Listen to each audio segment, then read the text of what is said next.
Hey there. Beware random acts of automation.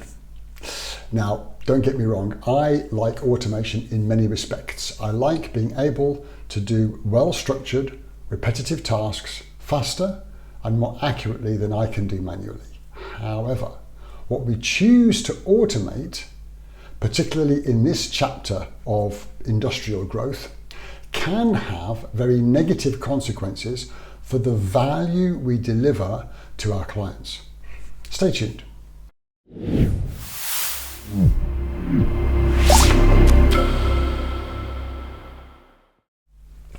Hey there, Ian here once again, and it's a pleasure to be able to be with you. I hope this is catching you happy, healthy, and strong. So, yes, I love automation in many respects. Being able to do those tasks repetitively and accurately is an advantage in many respects. However, we need to be careful and not pick random things to automate. And yes, I will mention AI, as everyone does these days, in a couple of minutes. But the best case of this I came across from a guy called Rory Sutherland, who makes the case for a hotel doorman. Now, if you wanted to save costs, you would think, right, doorman just opens door. So we can replace the doorman with an automated door mechanism. And job done, cost saved. We've probably saved the salary of 3 or 4 doormen and maybe 1 or 2 extra so the others can go on leave. Great result, right? No, not so fast. If you look at what the doorman actually does, he also does things like greet you when you come in. Maybe he remembers your name or she remembers your name. He helps you with bags in and out of your transportation. He hails cabs for you and maybe maintains the look and feel of the hotel lobby, informs other doormen about special assistance required by guests and that kind of thing. And I remember reading a long time ago about hotels that would collect comment cards, as many hotels do, on guests' feedback about their stay at the hotel. And it was many years ago, but I remember this very clearly. If a hotel guest rated the hotel highly, it asked for the name of a member of staff or an experience that led you to rating the hotel highly. And a large number of people put one experience that led to rating the entire stay at the hotel at a very high level. And that was the greeting they got from the hotel doorman. And if I remember correctly, this particular doorman was a big African-American guy, and I think his name might be Earl, but it was a long time ago, but I remember it very clearly. And when they entered, if there was a child in a pushchair or young children, Earl would look down with a big smile and say, "Ah, God's precious gift." And this made people feel so welcome and so at home that it coloured the entire stay at the hotel.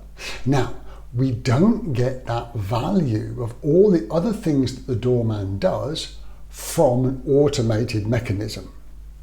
So we look like we've saved costs, but we've actually taken away a lot of the value that we deliver to guests.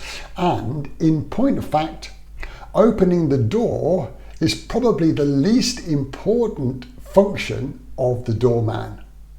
So, the problem would seem to be when we equate a person with a specific function and then we do away with the person. We automate that function and think the person is then made redundant.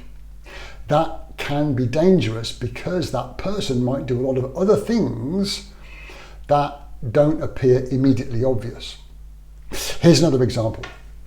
In the 1970s, trades unions in the UK would frequently go on strike. It was a chapter in history where strikes were quite common. And when people go on strike, they are protesting against some working conditions, and they would walk out and not work, and that's called going on strike.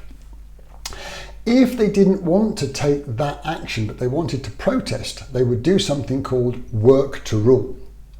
Now, work to rule means that they would just do the very bare minimum. They would work exactly to the job description and nothing more. If it was 9 to 5 hours, they would come in just before 9 o'clock and leave exactly at 5. As you can imagine, production actually got slower and slower and slower and slower, because what people do on the fringes of their job description actually make the wheels turn more effectively. So what I'm leading to is this. We want to be very careful and thoughtful about what we automate, and make sure that we're not detracting from the value we deliver to our customers. And I said I would mention artificial intelligence, like everybody does these days. I have heard recently of large companies making pay freezes and not recruiting extra people for new positions, or making people redundant in favour of implementing large-scale artificial intelligence applications, only to find that the output of these systems is not predictable enough to be trusted. And the people that remain in these companies had to do more work to check the outputs of the AI, and that led to more work for the people that remain. Now, clearly that is very inefficient, and some companies have actually had to ask people to return from redundancy to pick up that extra work. So now, no doubt the software will get better, but the point remains: be careful about what we automate. And we need to look at the big picture and the value that we deliver, and make sure that we're not taking away the value we deliver to clients in the pursuit of automation and cost savings. I really hope that that did make sense. So until we meet again, do take care of each other, and I'll look forward to sharing again soon.